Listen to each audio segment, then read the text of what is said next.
Hey everybody, Andrew here at the Howard Homestead. Today we're going to be pruning our Columnar apple trees. Now we planted these about a year ago today, and since that time they've done extremely well. When we got them, they're about, yay high when we planted them, and they've obviously done great in these pots here at our house. But today we need to prune them. Now why you want to prune a Columnar apple tree is that you don't want super big branching out, because that can really bend the tree one way or the other. You put too much weight on one side, and you don't want that. What we want on our Columnar apple trees, and how we want to prune them, is we want them nice and tight and straight without a lot of external branching. Now, on the first one that we have here, this one actually put on a couple apples last year, which was really cool.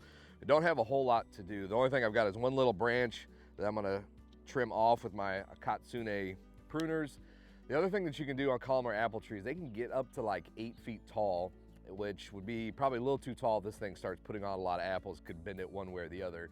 So for this year, I'm not gonna prune this one back, but if I were, I would just simply prune it here. I would pick a bud that looks good and cut just right above it at about a 45-degree angle.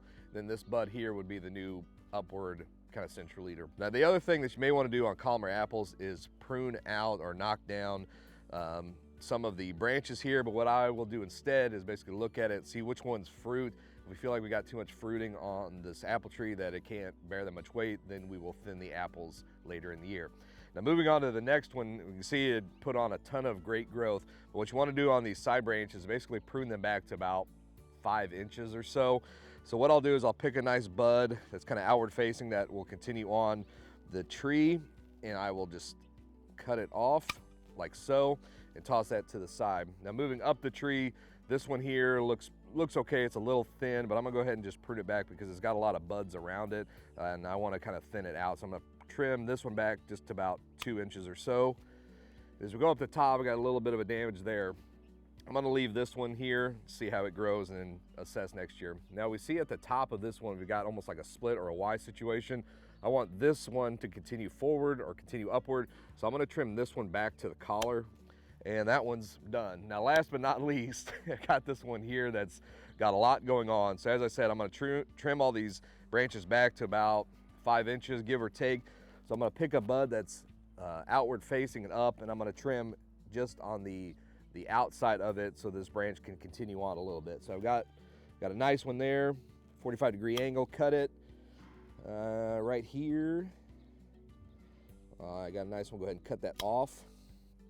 As we move up the tree, same thing, just pick a nice bud that looks good, that's on top and pointing out, cut it off.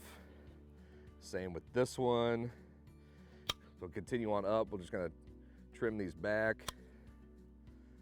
Trim this one. I'm gonna trim this one a little bit harder because I don't want so much weight up at the top of this tree. I'm gonna do the same here.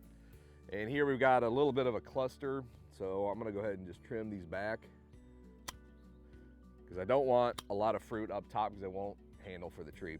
And up the tree, we got a few little dead ones that I'll cut off as well. So that is pretty much it. What's great about the Columnar apple trees is that you can have them potted on your patio like we have here. They've done extremely well. They produce beautiful fruit, and they're very easy to care for. Now, if you want to get your own Columnar apple tree, head over to starkbros.com.